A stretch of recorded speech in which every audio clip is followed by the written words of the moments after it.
Consumer spending is holding up. The economy is still growing. Americans are still buying. That is the official story. That is what the headline numbers say. That is what you hear on the news every time someone asks whether a recession is coming. Here is what the same data shows when you look one layer deeper. The personal savings rate just dropped from 3.6% to 2.6% in a single month. Consumer spending grew by just 0.1% in April. Credit card delinquencies are at their highest level in nearly a decade. And economists at some of the largest financial institutions in the world are using a phrase you are not hearing on the evening news: the consumer breaking point. Not a slowdown, not a soft patch, a breaking point. The moment when the American household, which has been the engine of this economy for 3 years, finally runs out of road. Today, we are going to explain exactly what that means, why it is happening now, and what comes next when the engine stops. To understand the breaking point, you first need to understand why the American consumer has been able to keep spending at all. The United States economy is unusual in one very specific way. Consumer spending, the money that households spend on goods and services every month, accounts for approximately 70% of total GDP. 70%. That means when Americans stop buying things, the economy does not just slow down, it contracts fast.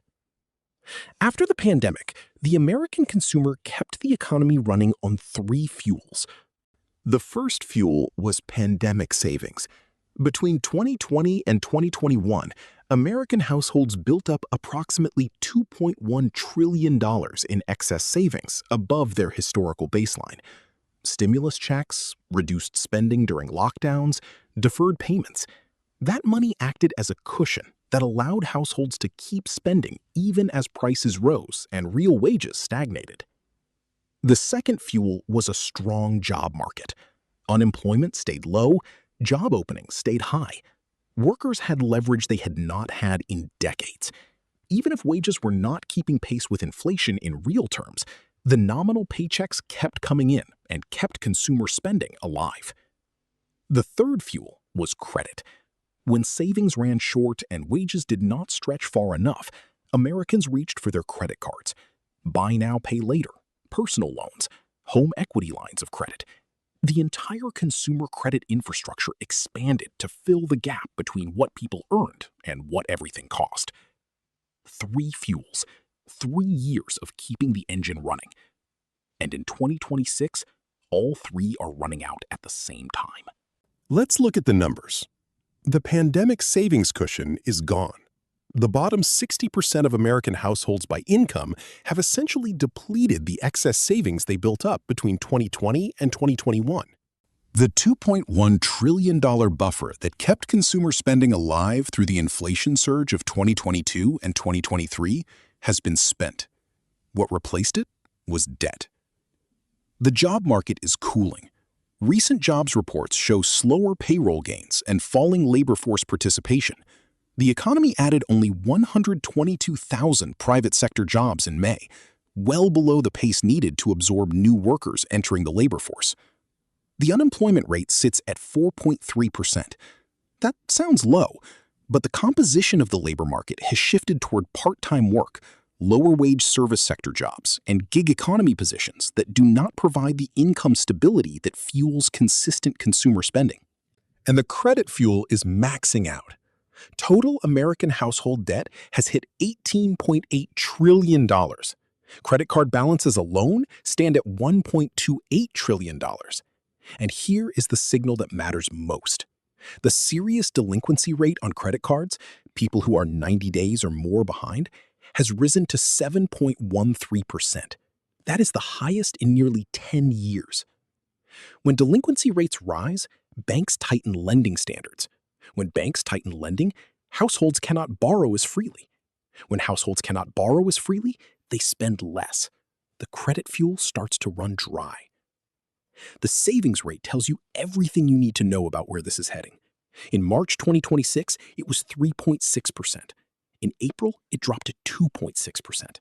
A full percentage point in a single month. that is not a rounding error. That is a signal. Americans are not just saving less, they are saving almost nothing. And when you are saving nothing, you have no cushion left for the next shock. So what actually happens at the breaking point? There are 3 stages, and understanding them is the difference between seeing this coming and being surprised by it. Stage 1 is the savings depletion stage. This is where most American households already are. The emergency fund is gone. The pandemic cushion is gone. The buffer between your income and your expenses has been consumed. You are living paycheck to paycheck. One unexpected bill, a car repair, a medical expense, a job loss, and you have nowhere to turn but credit. Stage 2 is the credit saturation stage. This is where a significant portion of American households are right now. The credit cards are near their limits. The minimum payments are taking up a larger and larger share of monthly income.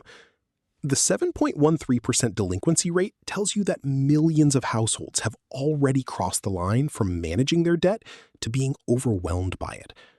At this stage, spending starts to fall. Not because people want to spend less, because they have no more room to spend more. Stage 3 is the spending contraction stage. This is what happens next. When households can no longer maintain their spending levels, because savings are gone and credit is maxed, total consumer spending falls. And because consumer spending is 70% of the American economy, when it falls, the economy feels it almost immediately. Businesses sell less, revenue falls. Companies cut hours. Some cut jobs. Workers who lose hours or jobs spend even less, which means businesses sell even less. The cycle tightens. This is not a prediction of catastrophe. It is a description of a mechanical process that has played out in every major consumer downturn in modern American economic history. The speed and severity depend on how quickly the 3rd stage arrives and how deep the contraction goes. JP Morgan currently puts the probability of a recession in 2026 at 30%. That means their base case is still no recession. But 30% is not a small number. It means that 1 in 3 scenarios ends in economic contraction. And the consumer data is the reason that number is not lower. Here is what the financial media is not telling you. The consumer breaking point is not a single dramatic event. It does not arrive like a market crash with a specific date and a number you can point to. It arrives slowly, then all at once. The savings depletion happened gradually over 3 years. The credit saturation built up month by month. The delinquency rate climbed quarter by quarter. None of it made the front page. None of it was presented as a warning. But the trajectory is clear in the data, and the data is pointing in one direction. What you do with that information is your decision. This channel does not give financial advice. What it does is give you the data and the mechanism so that you can make informed decisions with your own money. If you want to keep understanding the economic forces that are shaping your financial life, the ones that do not make the evening news until after they have already affected your bank account, hit subscribe. Because this is exactly what this channel was built to explain.